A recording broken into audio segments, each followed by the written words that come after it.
This is your signal of the week. One report, one moment, one thing that doesn't make sense. No headlines, no explanations, just the signal and what we know about it. So listen carefully, because once you hear it, you can't unhear it.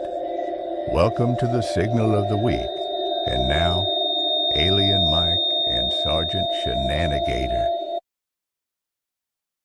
Alien Mike, what's going on, man? Hey, another day in paradise. How are you doing? Look, Look at we're that. twinsies. Matchy.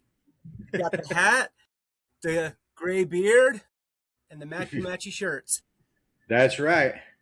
There we go. Next thing you know, we're going to be in a freaking beat up old RV out in the Montana wilderness somewhere talking about conspiracy. Oh, no, wait. We already do that. That's right. So how you been this past week, man? Oh, I've been lovely. Absolutely lovely. Yeah, we won't get into that. No, for the most part, it's been great. Got a cousin in town from Scotland that I haven't seen in about 15 years. So it's good to see him. Talk to him all the time, but finally get to see him in person. That's been nice. Good. So I've been busy. How about you? How's your week been? Just work and research and video editing and work and research. Yep. The standards. I know how that is. I've been trying to do as much research as I can, but things have come up that have prevented me from doing as much as I want to. Until I got a message this morning at. I was hoping you'd mention this. Yeah, let me pull it up real quick. It was at 7:14 a.m. It says, "Have you checked out the second release from yesterday on UAP?" And I've been waiting for this second release, but there was no mention of a date. It just got dropped. And so on the website, for those that don't know, it's www.war.gov/UFO. Trump has now released the second wave of documents. Yeah, I heard that. And I know that several news media outlets reported on it over the week and said that in this dump, there's actually going to be some shocking surprises. But the media could take shocking surprises as, hey, this is a tic-tac alien ship we haven't seen yet.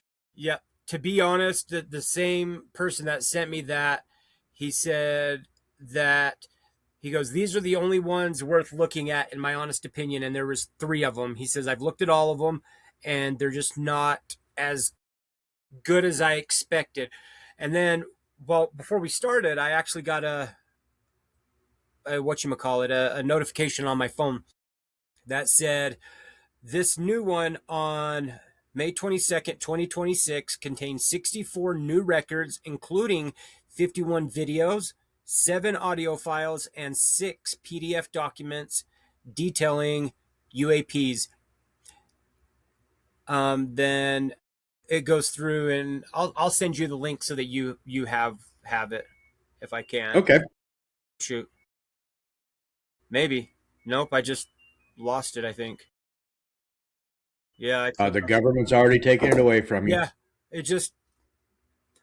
I clicked on something to share, like I accidentally clicked the home button, and it literally, because it was on Google, I'll have to go to my history somehow, because I don't use this Google app at all, so I don't know how, what I just did. Oh, here we go. So I'll figure out how to, there we go, send that to you. Copy URL. Go to Google Messages or Facebook Messages and paste. So yes, I'm excited because that's going to be plenty of new information to go over for next week. Yeah, that works. So, yeah, that's right. Next week is on our live episode, we're discussing the UFO files. So honestly, it has me thinking now that because there's like 158 from the first release, and now there's, I don't know what I can't remember what it said, but there's quite a bit from the second. To go through all of that, maybe we ought to just pick a couple from each, or maybe do a part 1 and part 2. I'm good with that too. Yeah, well, we can. So we can do either one. Yeah, that's something we'll discuss that later. So we got plenty of time. But tonight, I mean, we're kind of delving into the conspiracy theories of all these UFO files, I believe. I think so. So what is it exactly that we are doing tonight? Well, tonight we're going to descend underground, far beneath the mountains, below the deserts, under luxury resorts, and possibly hidden beneath military bases. Did you know that America has built a secret world? A world of blast doors, hardened bunkers, buried command centers, continuity of government facilities, and according to conspiracy theorists like us, possibly much more. During the Cold War, the United States government faced an impossible question. What happens if nuclear war destroys D.C.? The answer was simple: go underground. And so they did. Hidden beneath mountains like Cheyenne Mountain and Raven Rock, buried beneath the forests of Virginia at Mount Weather, and secretly constructed beneath a luxury resort at the Greenbrier. The government built facilities designed to survive the end of civilization itself, and tonight we are going to talk about those. We are going underground. So, some of these are actually confirmed, and some of these are for the people that wear tinfoil hats. I was wondering when it was coming out, this episode. Yeah, it's been modified to fit the little baby blorp. So baby blorp needs it. Yeah, he needs it for this episode. Yeah, like you said, some of these have. I mean, they are known. You can go to their websites. I'm sure we'll put in links for those ones in the description, and others are theorized. Yep. It's. So, I mean, take it for what it is. I know, for me, on the ones, the first 4, the 2 that I'm doing, I'm going to give a brief description of each one, because you can do a Google search and find out all the information you want on them. The 2 that are theorized, I guess, for the conspiracy nuts, I'll give a description for what they are and my opinion on them, and take it for what it's worth. Yep. Before we begin, though, just please check out the disclaimer. Yes. In the description, and know that we are giving information based on publicly available records. We're not giving out, we don't have access to anything classified, and we're giving our opinions. In no way are we giving out anything that would compromise these facilities, some of them which are still operational. Yep. I know one of them at least is. Well, I know 2 of them that are. So the 2 I'm going to talk about, one of them is still operational. Okay. So we've got 3 that are still fully functional, 1 that has kind of ended its time in service, but can be used if need be. Yep. So, with that being said, the first one that I'll talk about is Raven Rock. So, you ready for this one? This one is the scary one. Yes, it is. So, what I have for Raven Rock Mountain Complex, it is often nicknamed Site R, or sometimes called the Underground Pentagon. Boy, I'm starting off good with not even being able to speak today. It is one of the United States' most secretive military continuity of government facilities, and I can't believe I said that right. You got it, yeah. Yeah, wow. I graduated high school that time. It is built deep inside of the mountain near and I quote, near the Pennsylvania-Maryland border, and it was built during the Cold War. It was designed to ensure that the U.S. military could still function after a nuclear attack. It is operated by the DoD.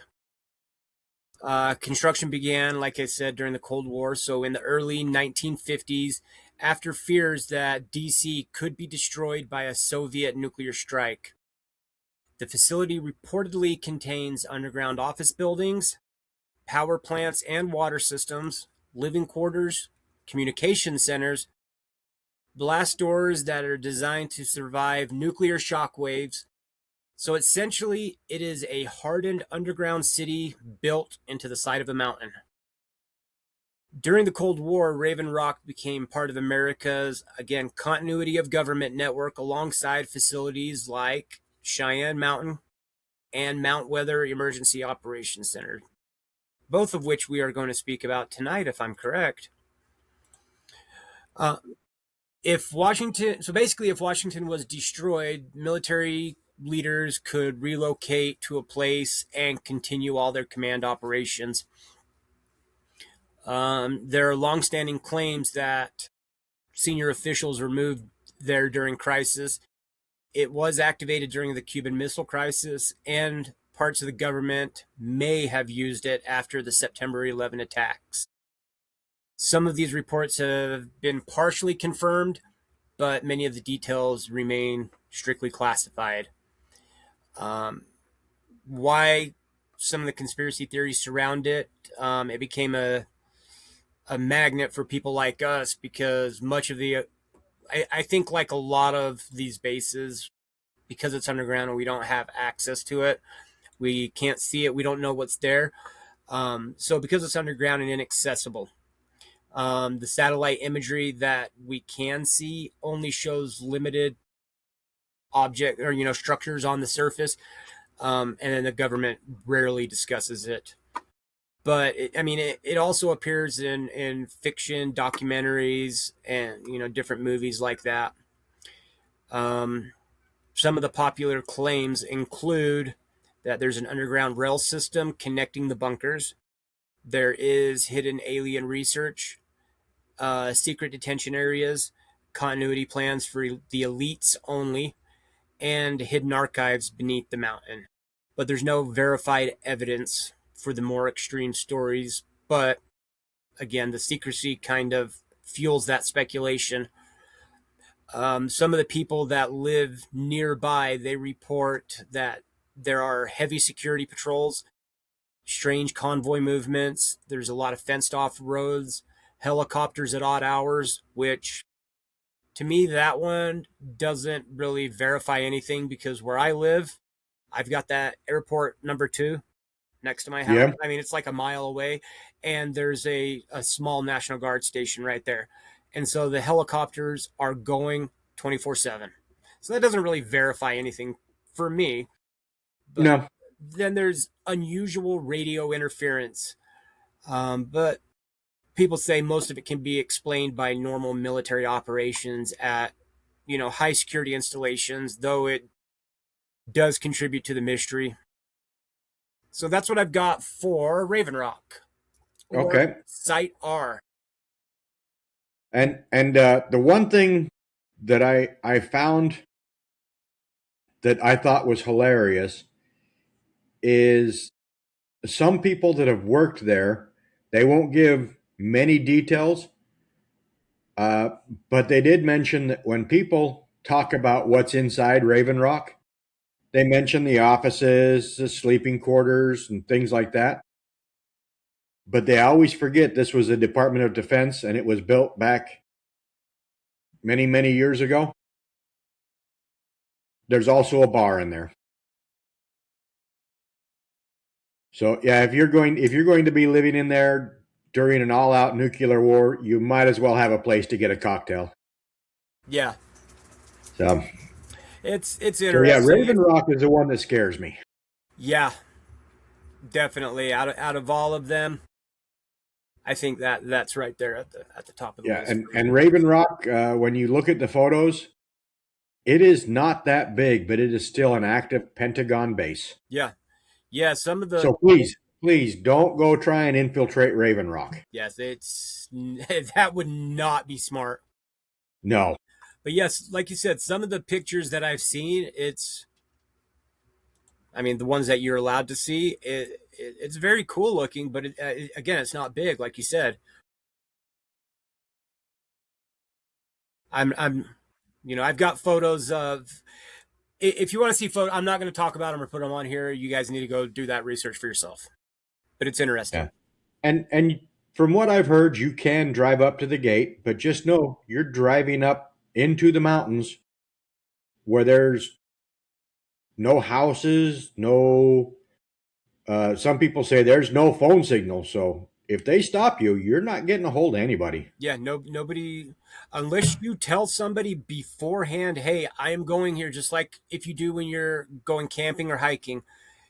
Here's where I'm going, here's what time I expect to be there, and here's what time I expect to be back.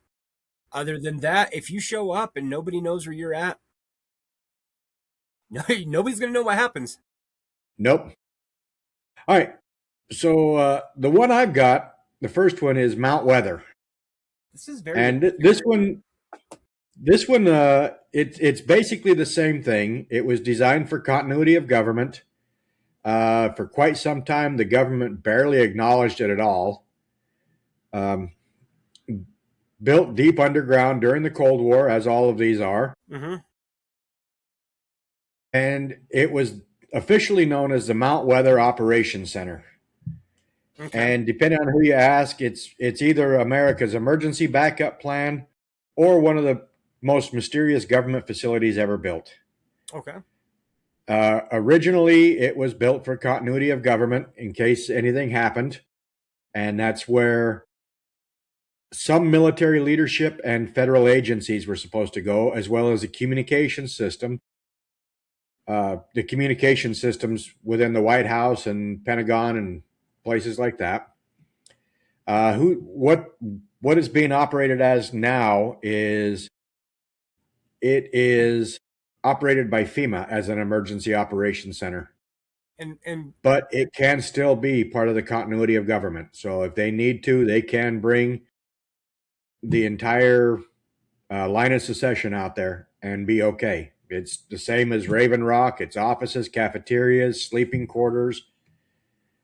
Where is it? Do you have a location or a rough location of where this one is? Actually, I've got an exact location. It's in the Blue Ridge Mountains. And as you can see from the picture, it's a fairly large facility. It is, I cannot remember the exact name of the town it's near right now, but it'll be in the photo. Is it by chance? I pulled it up. Just never mind. I thought I did. Okay. Yeah, it'll be in the picture. Yep. So the funny part about Mount Weather is that up until 1974, it was completely unknown. Nobody, I mean, they saw the buildings, but they didn't know about the underground stuff. Mm-hmm. They didn't know about the openings on the west side of the mountain or things like that. And by sheer coincidence and unfortunately a tragic event, reporters started finding out that there was something else up in the Blue Ridge Mountains in this area. And what had happened was a commercial airliner was diverted from one airport to Dulce Airport. This was TWA Flight 514. And for some reason, during bad weather and some downdraft, it ended up crashing into the western slope of Mount Weather. And while they made a terrible mistake and let the media come out to, take videos or photos of the crash site and do their news reports up there, reporters started uncovering references to a secret government installation buried deep inside the mountain. So all of a sudden, Mount Weather is becoming well known. Yeah. Unofficially, It is. It contains underground rail systems. Supposedly, hidden intelligence operations are done in there. Advanced surveillance systems that we don't know anything about, whether they're surveilling us or surveilling foreign countries, we don't know. And yes, there are some UFO related programs that supposedly go on there. I think that's the two common things that I've noticed from all of these is something to do with UFOs and aliens, and something to do with rails. They all have a railway that interconnects, all the different bunkers. So, some theorists about the UFOs, I don't know, I cannot remember it, but the UFO crash in Pennsylvania. I wish I could, not Kirkham, but there's a UFO crash site in Pennsylvania, and supposedly debris from that crash site was taken to Mount Weather. Is it Kecksburg? That's the one. Okay. Yeah, so supposedly the debris from that crash site was taken to Mount Weather. So it kind of fits in with Raven Rock, Dulce Base, Area 51, but it also has an official function, which is currently FEMA Operations Center in case of time of an emergency, plus the ability to house the line of succession in case of very, very tragic events like DC is now gone. So that's pretty much what I've got on Mount Weather. All right. So I believe you're going to the most well-known of all now. Yes, the next one is Cheyenne. The Cheyenne Mountain Complex, which when I very first, I had heard of this base before, but when I first started reading it, the first thing that popped up was Colorado Springs, and I went, "What? Why the hell is it saying Colorado Springs? It's Cheyenne, Wyoming." I felt that dumb. I did the same thing the first time I'd heard about it. Yeah. I'm like, why would Cheyenne Mountain not be in Cheyenne, Wyoming? That's honestly what I thought. And you know what? I was okay with being wrong on that one. So like the others, it's a underground command center built inside of a granite mountain near Colorado Springs during the Cold War, designed to survive nuclear blasts, EMP attacks, shock waves, and biological and chemical threats. It has become closely associated with NORAD, U.S. missile warning systems, continuity of government planning, which again is another thing that I've noticed they all have in common. It's just another location for them to continue in case crazy shit happens. Excuse me. I can't remember exactly what happened, but when there was a time that President Obama was flying and they got reports of something going to happen, and they immediately flew him to Denver Airport with the possibility of transporting him to Cheyenne Mountain. But then it all turned out to be nothing major, so they just held him at Denver, and he ended up taking off. Oh, okay. I'll have to look into that more because I remember hearing something about it, but and then also a aerospace defense monitoring spot during the Cold War. So, excuse me. The complex reportedly includes massive steel blast doors that weigh tons, underground tunnels. There's a self-contained power and water system, operation systems mounted on giant springs to absorb any of the shock waves from any of the attacks. And then again, communication and surveillance systems. At its peak during the Cold War, it functioned like an underground city. So it became legendary because it helped inspire decades of conspiracy theories because of the secrecy and its military importance. Some of the stories connected to it include, and again, this is like I said, is a common thing, hidden alien technology. Then there's secret space programs. There's, massive deep underground tunnel networks, continuity bunkers for the elites, UFO monitoring by NORAD, connections to places like Area 51 and the alleged Dulce Base. But most of these claims have never been proven. The mysteries surrounding the base made it a cornerstone of UFO and conspiracy culture. So that's why people like you and I find it interesting. Yep. And like the other one, like Raven Rock, it had a huge pop culture impact.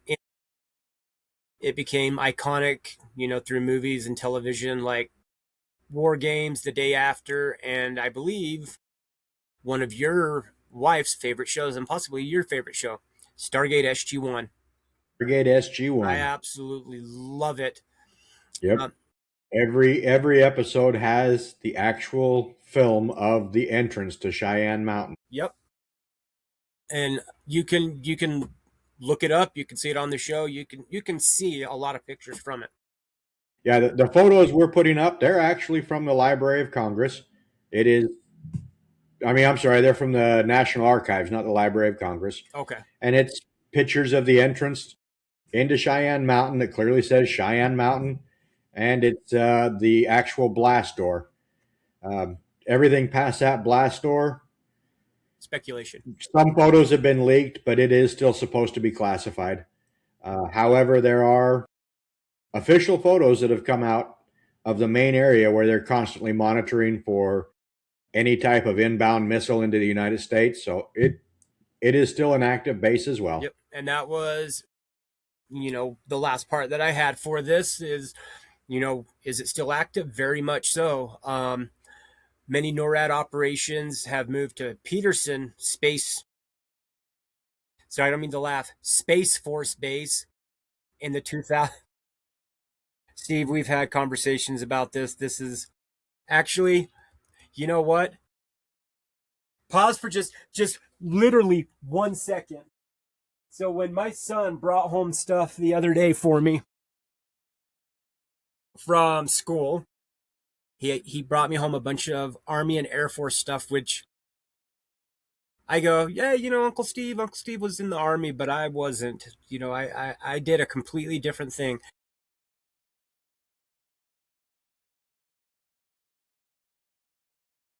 And I started laughing, and he goes, well, what's so funny? I go, space. It's the Space Force. Anyway, yeah, it's.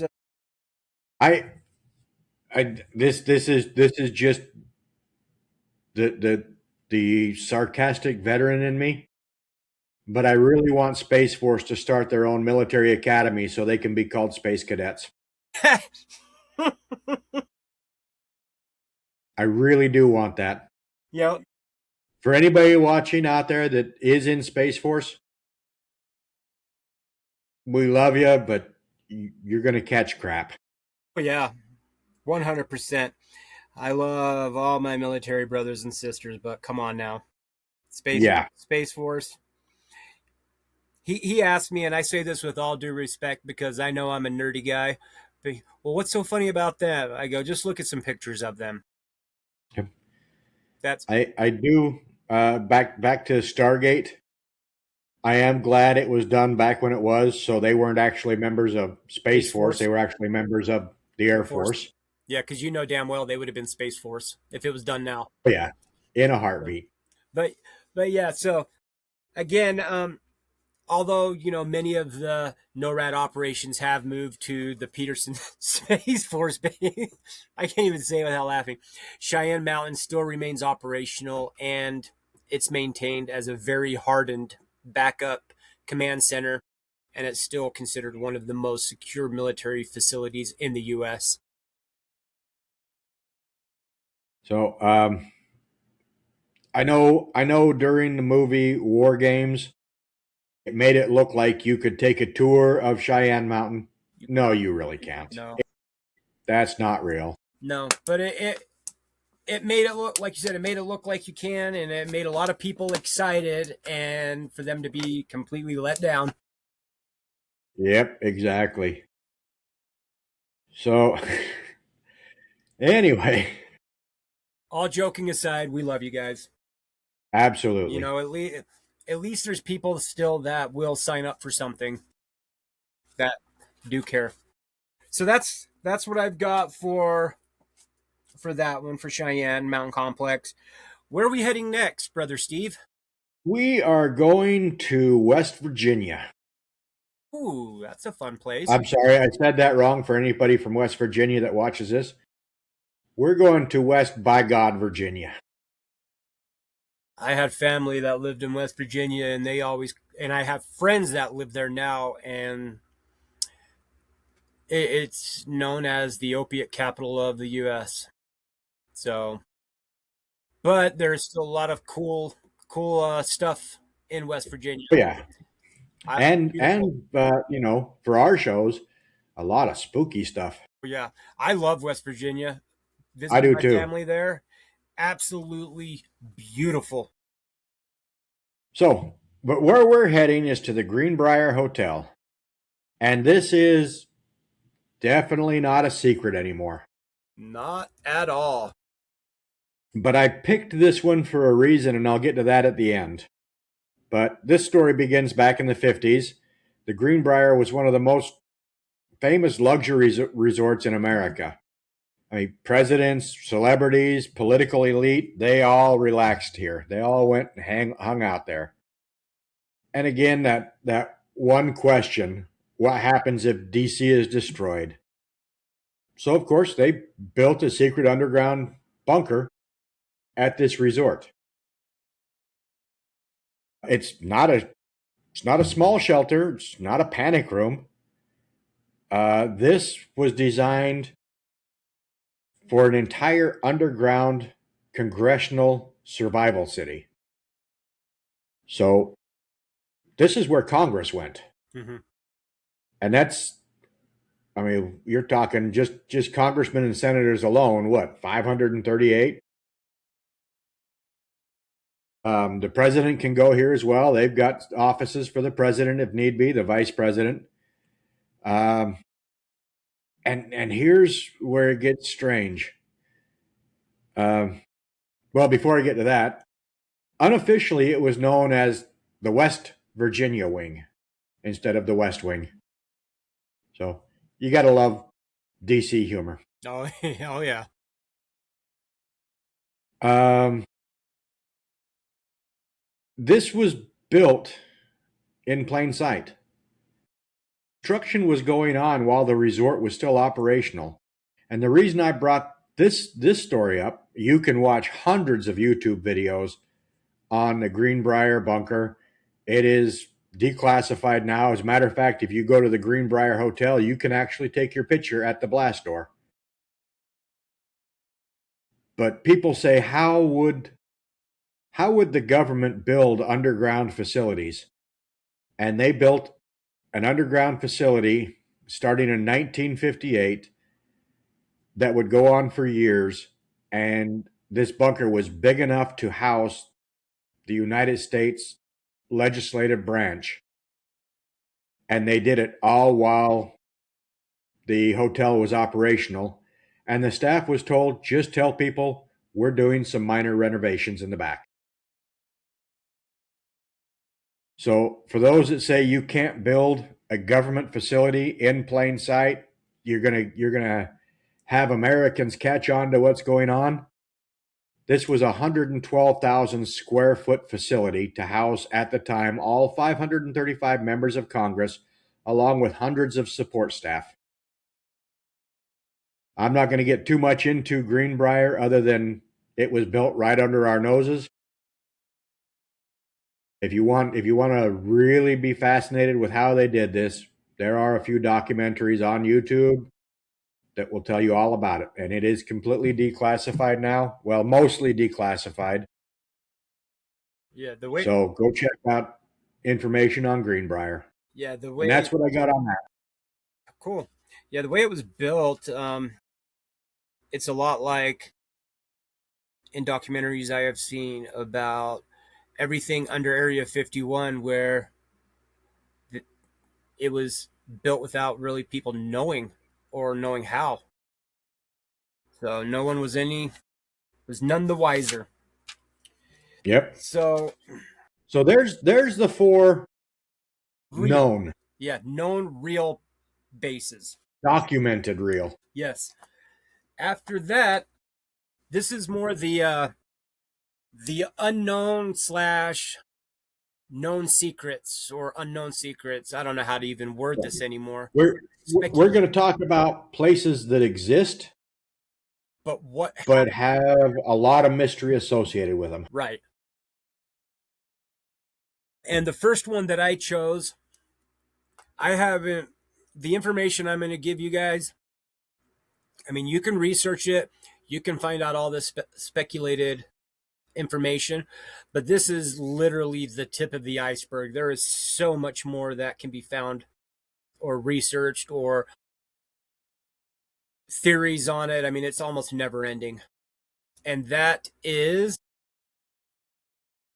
whoa, that was weird. Dulce Base. And we were just in New Mexico on another episode. Yes. And so when we were talking about what specifically we wanted to do for this episode, the two for this that you wanted me to do, I was really excited for. I could spend hours and hours and hours looking at these two bases. They are just incredible. So it's one of the most famous underground conspiracy theories in the US, but I would say in the world. I mean, it's, if you talk hidden secret bases, that will come up.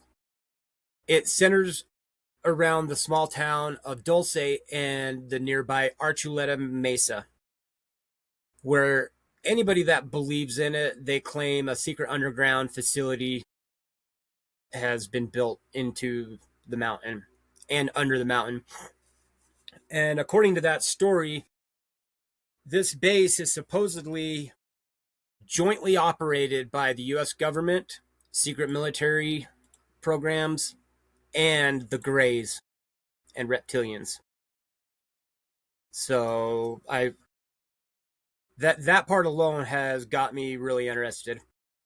The theory about it really became popular during the 80s, and then it became deeply connected to the UFO lore, underground tunnel myths, and cattle mutilation stories, and really big into the alleged government cover-ups.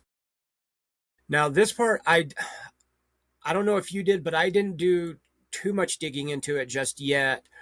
But the modern, Dulce Base story mostly traces back to Paul Benowitz, William Cooper, and Phil Schneider.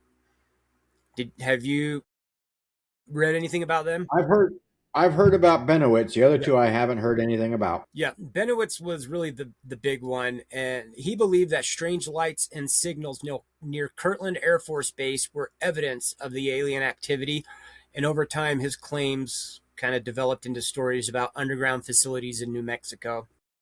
Phil Schneider later popularized the more dramatic claims, and he alleged that the massive underground tunnel systems existed across the whole entire U.S. Deep military bases were connected by high-speed trains, and that he had survived a firefight between military personnel and aliens beneath Dulce in 1979, although no evidence has ever verified these claims. So what's really cool about this one is the alleged underground levels. So one of the most famous parts of the legend describes the base as having multiple underground levels. The first one is the upper levels are handled by human security and labs. Number 2, the mid-levels contain genetic experiments. And number 3, the lower levels housed aliens and hybrid beings, alien/human hybrids. The most disturbing stories out there are human-animal hybrid experiments, that's containing partial bodies, mind control research, and prisoners that were used in experiments. But these details all pretty much came from anonymous stories and circulated conspiracy documents from really the late 80s and the very early internet era. So what is that, the mid 90s? Mm-hmm. And then that goes into, excuse me, the Dulce War, which is one of the darkest stories that are tied to this base. And according to the story, construction crews accidentally, during building, broke into an alien underground city. Then a battle erupted between the military forces and the extraterrestrials, where dozens of soldiers died, and Phil Schneider was can't even talk. And Phil Schneider was injured by an alien weapon.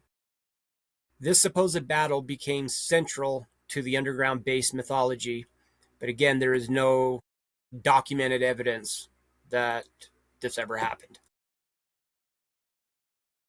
It gained Interesting. Yeah, it was. I had heard of that. I haven't done a whole ton of research into it, but I've known about that, for a while. Um, do I think something like that could happen? My opinion, yes, there could be a kind of battle.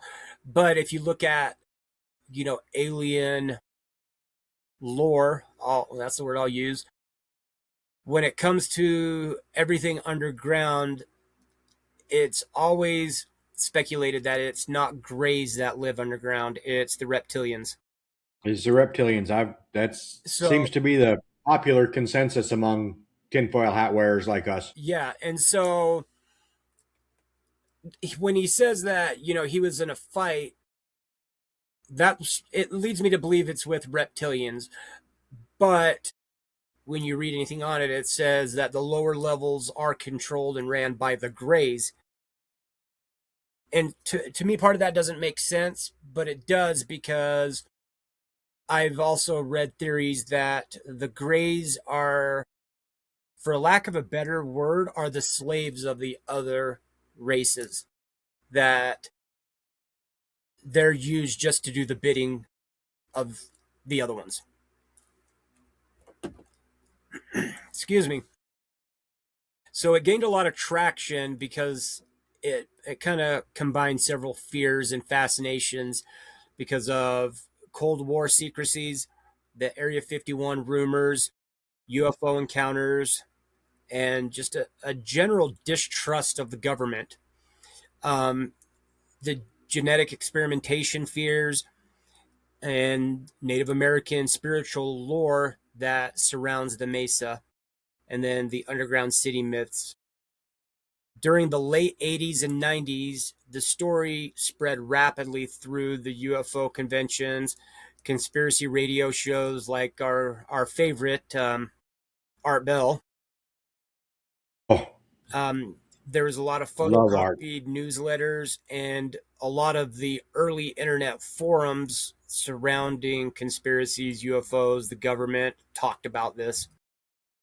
It became one of the foundational myths of modern UFO conspiracy culture, alongside things like the Roswell incident and Area 51. But, along with that, you're going to get the skeptics of the base that say, well, there's no physical evidence that the base exists. Many of the claims contradict each other.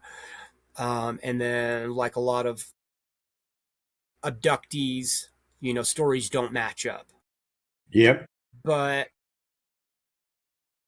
it, even though I know there's always going to be skeptics, this is what I don't think all that, my opinion only, I don't think stuff happened, like the alien, war, the Dulce War. They said, do I think something could have happened? Yes, but not the way they say.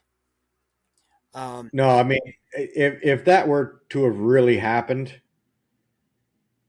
there would be a lot more people that were supposedly assigned to Dulce. Yeah. Somebody would have leaked by now. A lot more people leaked by now. Yep. And see, in the research, back to something I just mentioned, more of the research I have found, like some will say it's ran by just the Greys on these lower levels, and then there's other stories that I have found that, excuse me, the deeper levels are controlled by Greys or reptilians. So it's the conflicting stories that you find that it makes it hard to believe, but it also makes it, for me, more interesting and fascinating because Yeah. it makes me want to find out exactly the truth. And like when you watch any, NCIS style show where they have the big whiteboard and all the little strings and everything, I want to figure out what everything is, and what the truth is. Don't Yeah, know. the only problem I have with doing something like that is Not enough space. I would need a way bigger wall. Mm-hmm. Oh yeah, not enough space on the walls and not a big enough hard drive in my computer to store all that information. Exactly. But this base is said to connect to other secret, to other secret underground tunnels across the U.S.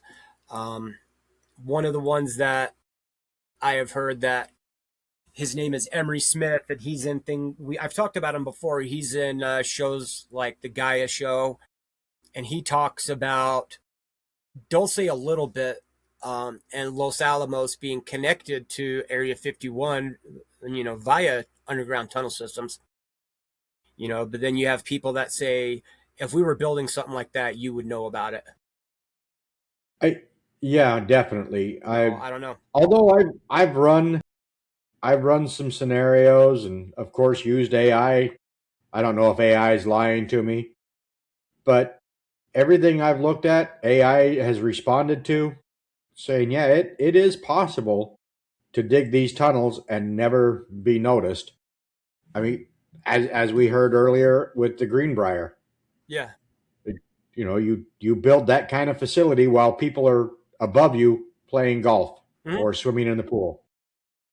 Yep. So it's Yeah. possible, but I think it is. But then if you start looking into things like the technology we have with sonar and X-ray and stuff that's constantly yeah, being used, things like that. yeah. Not The always. secrets of Skinwalker Ranch alone, they're doing Yeah. they're doing all sorts of underground scans and spotting things hundreds of feet below. So something would have been caught by now. I think so. But it's what I like this one in particular because of what allegedly happens there. Like I said, the genetic experiments, the hybrid aliens, the Yep, anti-gravity craft, the mind control technology, the alien weapons stuff. It's like they took everything that surrounds alien UFO lore and put it all into one place. exactly. So I do love all of the stories I've heard yeah, and read about Dulce Base. it, it's it's awesome because you're going to get some that are going to make you think. You're going to go, holy shit, this is really happening. And then there's Oh, yeah, others that are just laughable, and you're going to say, how is this person that stupid to write a story like this?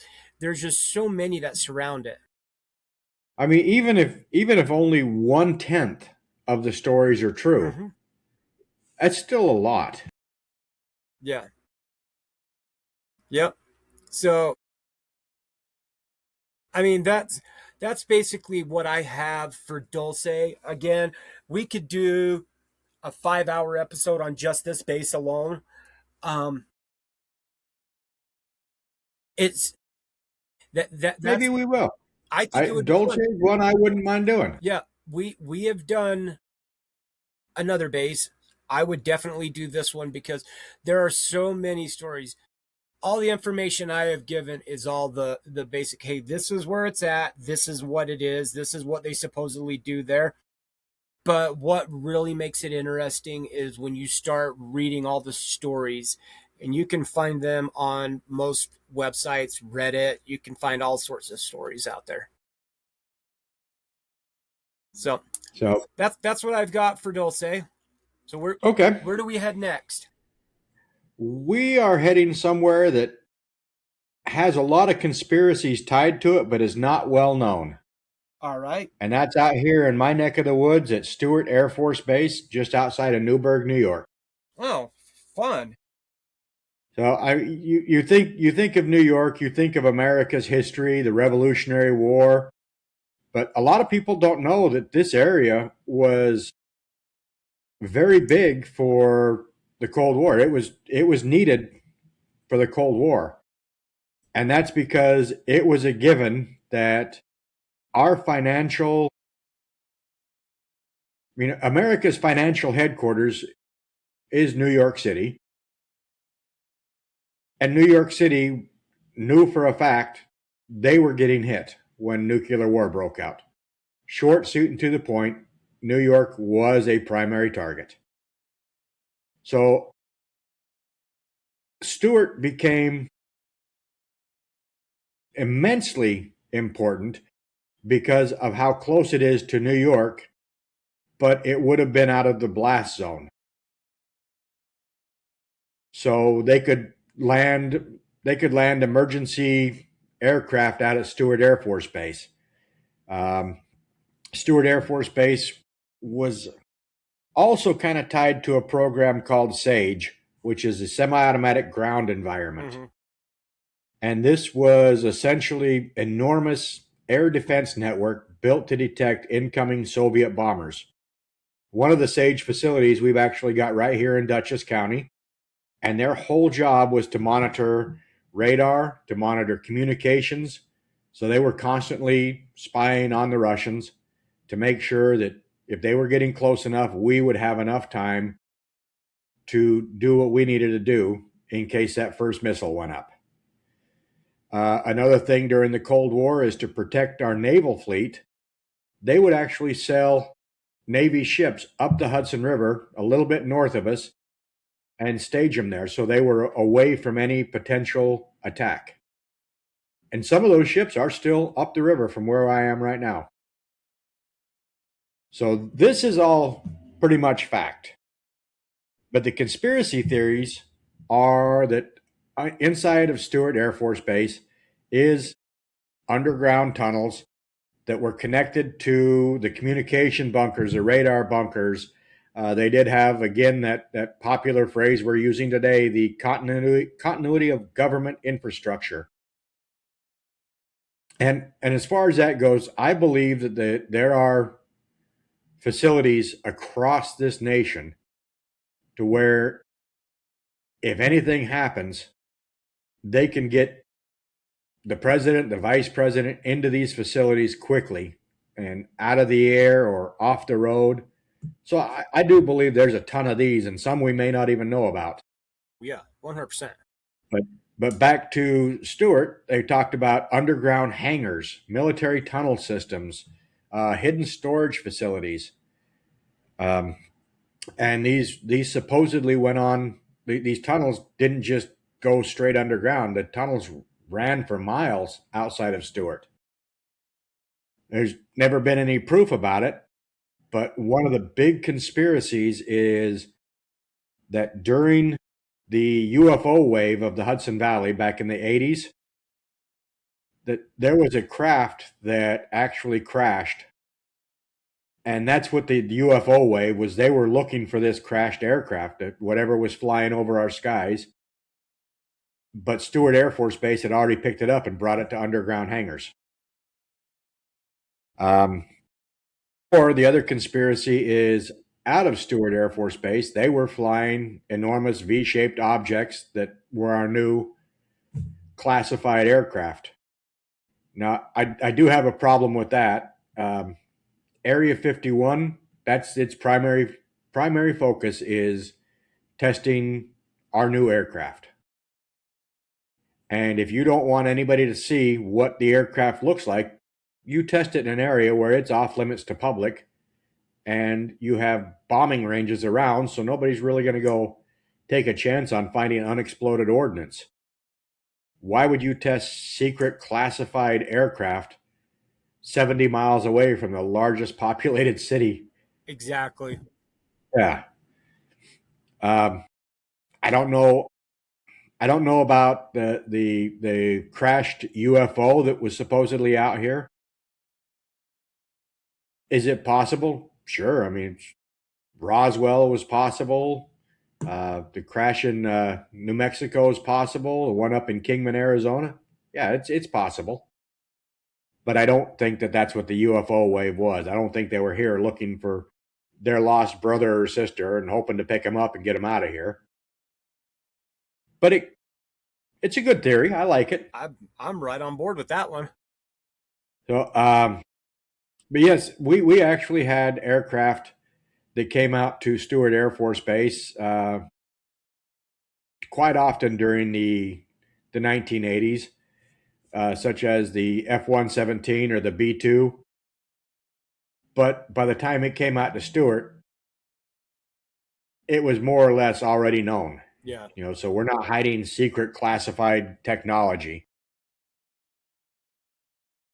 But there are still many people that believe that the underground bases at Stewart Air Force Base are still operational, and they're still like the NSA facility out near you. They're out here monitoring communications. They're out here definitely still watching radar surveillance off the East Coast. And that much, if there's going to be underground bunkers, I can believe that. And I know that on most military installations, there are some slight underground bunkers where if anything goes down, you can get the chain of command underground quick. So, yeah, I'd say it's a possibility that it could happen. But unfortunately, Stewart Air Force Base has kind of been converted to Air Force Reserves or Air Force National Guard now, and it's not as big as it used to be. Although during UN week, Stewart Air Force Base is an overflow parking lot for other countries' commercial airlines where they bring their dignitaries in. Mm-hmm.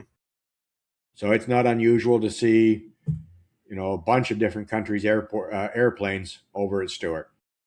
And Air Force One's even landed there a couple of times. So there is a lot more to Stewart Air Force Base. I just started researching it. I have actually been to the Sage site here in Dutchess County, and they're trying to make it a Cold War museum where you can actually go in and see what was being done in the facility during that time frame. And I really hope they get the funding to do that because that would be interesting to go see. So that's pretty much a basic rundown of Stewart. All right. Sounds interesting. That's one that I think I'm going to do a wee bit more research on as I get the free time to. Absolutely. So that leads me to my last one, which is S4. Now, Steve, I know you know about S4. And quite well. I would hope that anybody that watches or listens to our podcast or any UFO related podcast for that matter, they should know about this one. So, the story of S4 is tied to Area 51. Area 51, that's a given. Most people know what that is. So, according to the conspiracy lore, S4 is a secret facility that's supposed to be located just south of Area 51 near Papoose Lake. The site, I can't even read what I've typed up. Holy moly. It's that kind of day. The site supposedly exists completely underground inside the mountain and was said to house recovered alien spacecraft for reverse engineering. And the story of S4 became widely known because of one man in particular, and that man is Bob Lazar. Bob Lazar. who in 1989 claimed he worked at S4 as a physicist studying alien propulsion systems. He said that the U.S. government had possessed multiple craft that were located specifically at S4, and the craft used gravity-based propulsion systems and a mysterious fuel called Element 115. The scientists at S4 were there to attempt to reverse engineer the technology. And like all bases, the security was very extreme. It apparently had biometric scanners, like bone density scanner, a whole bunch of, crazy technology like that. Before I forget, I know what Element 115. I know that was huge on the conspiracy theorists list, Right. but wasn't that actually attempted at another lab as well, and they created it, but it didn't work quite right? Yes. So I mean, Element 115 is a real element. It's not It something. it started out as this unknown, I don't want to say fake, because I mean it wasn't fake, but it was known because of Lazar finding that was what powered these craft. If I remember correctly, it was Lazar that he found it, and now he runs his own lab, and he had developed, like, created that, like, man-made, created it, and that was part of the reason he got raided, if I remember Yeah, but correctly. if I remember, after that, there was another scientist or a few scientists That created it again. that created it again and actually created it, Yeah, but it didn't. but they admitted that they had missed something, Yeah, and it wasn't working the way it was supposed to. yeah. So there wasn't it. What's the word I'm looking for? It broke down too, like, really easy. It Yeah, didn't last, and I could be 100% wrong, but I swear in the movie there's Bob Lazar, and it's, let me see, what did I type to you? The exact name of the movie is um, Bob Lazar, Area 51 and Flying Saucers, and we'll put a link to that in the description, along with the new movie called S4, the Bob Lazar story that was just released. yeah. And the only reason I brought that up is because one of the claims about Bob Lazar is he's a fraud. He's Yep. not educated. Yeah, oh yeah, If that's he's not educated, why are other scientists trying to create the same element that he was working on? exactly. And like I said, I could be wrong. I know for a fact that his base, or his, not his base, his lab got completely raided by the FBI. Yeah, I know part of that was because they were trying to find this element 115, and of course they never did. But yes, you're right. There was another lab that had created it as well, but the components to it didn't last. It all broke down, like, almost instantly. so I didn't want to interrupt you there, No, but you're I had totally to fine. ask that question before I forgot at the end of your story. No, you are totally fine. So where was I at? Scientists were attempting to reverse engineer the technology. The base, like all of them, is very, very secure. Um, the they test flights of flying saucers are done supposedly in that area surrounding the base. So the story gained a lot of traction because of Lazar, but Area 51 itself was already very secretive. Even though we knew what Area 51 was, we just didn't know everything that went on there. The Cold War helped to create an atmosphere of the government mistrust around it. Lazar appeared calm whenever he would talk about it, and that's what a lot of people had trouble with, that there was just something off about him that made it seem like he was full of shit. But he came out and said, like Elizondo did, what do I gain from doing this? I'm not getting paid for Yeah. doing this. Yeah, he was discredited big time Oh for the yeah. first number of years. Yeah, but that's really where, as for like the knowledge of it and what happens there came from, was Lazar. Oh, here's about element 115. I put this down too. It was later officially synthesized by scientists, and then it was renamed moscovium. That's right. Yeah, and the synthesized element is highly unstable, so that's what the word I was using for. It doesn't behave the way Lazar described it to, so that's obviously whoever synthesized it did something completely wrong that Yeah. isn't allowing it to work the way it should. So this base, along with every other secretive one, some of the problems with it is the investigators and skeptics, they kind of challenge every part of the story.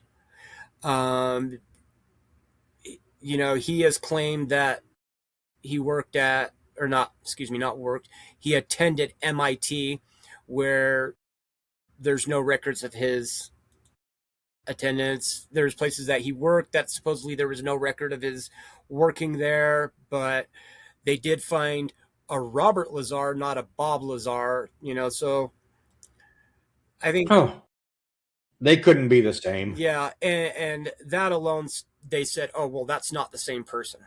Really? So Bob isn't short for Robert? I mean, yeah. So there's a Steve Nosak and a Steven Nosak, but they can't be the same person. Exactly. And that was, he said he had worked for government contractors connected to Area 51. Document is incomplete and disputed. So that alone proves for a fact that he didn't work there, is their logic. He's been, since 89, he's been saying the exact same stuff. Hell, they're doing movies on him, and you can tell when you watch any of his interviews that he gets annoyed at the fact that he has to tell the story over and over and people don't believe him because he has nothing to gain from it. But thinks, like Elizondo, thinks that we have a right to know what is going on. So, I mean, exactly. That is basically the gist of it. I mean, it houses alien spacecraft that they reverse engineer the technology of it. I know that there are a ton of podcasts out there about Area 51. Oh yeah. A ton of podcasts out there about Roswell, and a ton of podcasts out there about the next one I'm going to talk about. And I'm sure that somebody's done it already. But in the near future, I wouldn't mind doing an episode tying all three of these places together.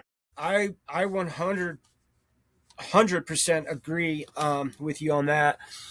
And before I end the S4 one, we have there.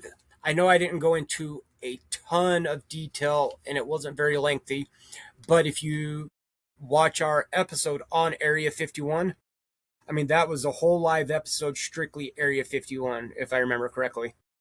I was focused mostly on S4. Yeah, we talked about S4 a lot. It was an Area 51 episode that focused mainly on Bob Lazar and Area 51, and S4. And we'll put a link to it, and I can't remember, was it Area 51 or was it Bob Lazar we were talking about? I think it was Bob Lazar, actually. I think it was Bob Lazar that we were talking about.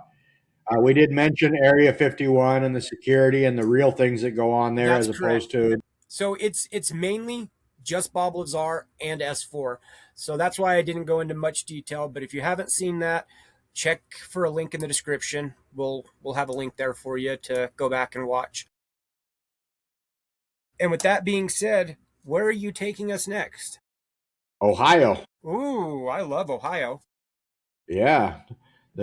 come for the cornfields and stay for the conspiracy theories, intergalactic conspiracies. There you go. So, I am bringing you to Wright-Patterson Air Force Base in Ohio. And when you're talking about UFO lore, you got Area 51, Roswell. Lately, Skinwalker Ranch has been popping up a lot. But the one that gets talked about a lot is Hangar 18. And Hangar 18 was a facility that was on Wright-Patterson Air Force Base. Okay. Now, and go ahead. The roots of Hangar 18 stretch back to the Roswell incident back in 1947. And it is supposedly where the crash debris was originally brought from the crash in Roswell. Right. And I'm going to interrupt. I mean, there's no proof of that, of course. Yeah. I'm going to, what was that? There's no proof of that, but I'm going to interrupt you for 1 second because I know we talked about this earlier. Roswell, New Mexico. That's the crash in what, 1948? Was it? 1946 or 47. I can't remember the year now. I have so many that I research that I can't keep track of the dates. Now, that went to Ohio, Wright-Patterson Air Force Base. But this is just my opinion. I strongly believe that the craft that Lazar helped to reverse engineer was that craft. I believe that too, but at the time, Area 51 wasn't as big as it is now. No. And see, we that's why that, you would think logically that, even take Area 51 out of the equation, why would they take that craft that was in New Mexico and transport it to Ohio? I know we talked about this off air, and I agree 100% with you. I think we both said it at the same time.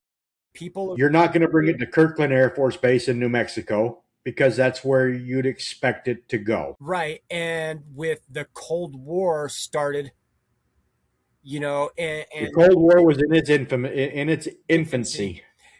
And being terrified, there could be outsiders or even insiders that go, okay, well, logically, they would take it to the closest, most secure facility. That's where we're going to go and attack.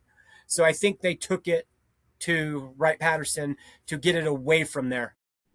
And I may be wrong on this, but at the time, I think it was just called Wright Air Force Base. It was and I know that from what we're going to talk about in our next live, because it's in the documents as Wright. Oh, okay. It's it Wright. So yeah.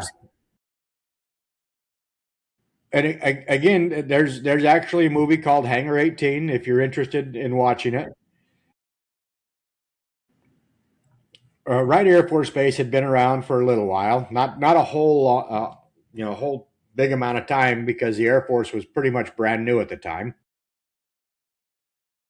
But the debris was flown out there to get it away from New Mexico, and nobody would suspect that. I mean, if I were going to suspect anything, I would say it's going to a lab in California near the Air Force Base, or it's going to D.C. where the government can secure it. I would never guess that we're going to fly a supposed downed UFO to Ohio. Yep. That just doesn't seem to fit. So it makes sense in a weird sort of way that that's where it may have gone. Also, the non-human bodies were transported there as well.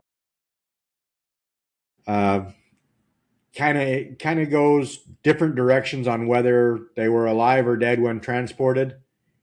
Different stories from different people. So, but either way, that's supposedly where it all went, was to Wright Air Force Base. And it really didn't become a huge conspiracy area or UFO area until the 1970s. 1974, a science fiction author named Robert Spencer Carr did a radio interview where he talked about preparing to write his next book, and he had actually interviewed military personnel that had knowledge of autopsies that had been performed in at Wright Air Force Base, that they had seen the bodies, and that they had started building underground facilities to hide some of this stuff. And the rumors are that there are underground facilities all across Wright-Patterson Air Force Base to this day. And that a lot of things that we have recovered from around the country and around the world are being stored here, and then when needed, flown to Area 51. And the witnesses aren't just like, Private Nosak, straight out of basic training, doesn't even know how to tie his boots properly. We're talking about guards and engineers and senior medical personnel were interviewed by Robert Carr for his book. And he wasn't going to do the interview until he started getting independent sources from people that didn't know each other that this was going on. Again, he's a science fiction writer. Don't know if this is more along the lines to sell a book or if he's actually telling exactly what he knew about these people and what they were saying. So take it for what it's worth. But since then, other people have come forward and said, yeah, what they're talking about is true. There are underground facilities at Wright. Hangar 18 is now Building 18. It's become a barracks. But for quite some time, it was apparently where they were bringing classified items that we had retrieved. And it ended up being an underground storage, excuse me, until Bob Lazar or whoever else was working at S4 needed something, then it would be flown to Area 51. Wright-Patterson, I could go on and on about it because there is so much. Oh, yeah. They are doing studies out there as well on propulsion systems, non-human technology, and they work really, according to the stories, they work in conjunction with S4. Yes. So this is like a branch of S4 in Ohio. Yep. It's most people. That's all I've got on Wright-Patterson for now. Yeah. It's like, I think it's just like Area 51, just like Dulce. But people, when you talk about reverse engineering, when you talk about alien craft, any of that, the automatic go-to is Area 51. Yeah. I've thought about it, and I do wonder if during Bob Lazar's time, I completely believe that Area 51 was doing what he says. Yeah. But it makes me wonder now, with more and more information coming out and more photos of Area 51, have they transferred the research and development somewhere else, and Area 51 is more along the lines of a tourist trap now? I've thought the same thing. I look at it almost the same way, when I said Roswell, they take it here. Well, everybody already expects it to be there, so we're going to move everything over here. Yeah. So you don't. I mean, back during the Cold War, if you would have made it past the warning signs of Area 51, the stories are you disappeared. Yeah, that was it. And now the county sheriff is dispatched out to write you a trespassing citation with, what is it, a $750 fine, and you're released. Yeah, exactly. So I don't think it's as serious as serious, still serious, but not as serious as it once was. Yeah. I still think there's stuff going on out there. And I think that there are underground bunkers that are still being used, or we wouldn't be flying Janet Airlines out to Area 51 at least weekly. The first time I heard that was in the movie Area 51 that I talked about multiple times, because he's like, Janet Airlines. Yeah, Janet. Janet. What the hell is that? Just a non existent terminal. Yep. So, yeah, it's I'm sure that maybe some of the very secretive stuff has been outsourced. Yeah. I mean, the rumors are that there's still the Green River launch facility there in Utah that's kind of become Area 52 now. Yeah, I remember my dad talking about that a long time ago, that they were moving it out here, but under the guise of Area 52. Yeah. I just So haven't looked at it much. So anyway, we wanted to bring up just some quick underground facility stories, some true, some rumored. A lot of fun. We hope you enjoyed it, Yes. and I think a couple of these, especially like Dulce, and uh, I would love to do one completely on the conspiracies of Hangar 18 alone. Yeah. Well, You may see these. You may see some of these in a full show one day. I did just write down episode tying Area 51 / S4, Dulce, and Hangar 18 together, and what they're all All right, about. I did the same thing. All right. We think alike. So, um, after that, I mean, not much more we can talk about on the underground facilities. So, what's next for the signal of the week, Mike? So the next signal is next Saturday, which is the 30th. The 30th. The 30th, yep. And we're doing the episode on a theory, a syndrome called the third man, which is, it can be possibly intuition, they say possibly spirits, or just that voice you get that says you should or should not do something. Like an example you had brought up was a lady who had picked 7 numbers. She just had that thought, okay, I need to pick these 7 numbers. Didn't know why, just had that voice in her head and won the Powerball. So. Yes, on this theory, some people say that it is actually family members that are with us, or they compare it to a guardian angel. Mm-hmm. That it may help you win the lottery, but for the most part, it is things like don't go to work today. And this happened actually quite a bit. Right. On 9/11, several people had heard a voice telling them, do not go to work today. And then the tragedies of 9/11 occurred. Yep. So keep an eye out. Be interesting to study the third man. I'm looking forward to seeing. This is kind of one of the first times I've heard about this theory. Right. So I'm looking forward to studying it a lot more. I am too. I've looked it up a little bit, but not much. So it'll be fun. It will be. Yep. So that's on what, the 30th? It will drop at around 6 p.m. Yep. And it's just going to be an all-around good time, like always. Always. Yep. So with that, I guess go ahead and hit that like and subscribe button, the share button. You don't like it, give us a thumbs down. Tell us why you don't like it. That little alien blorp icon over there, it looks a lot like a bell. Smash that thing and tell them to quit messing with our technology. Plus, it also notifies you of when our next videos are hitting.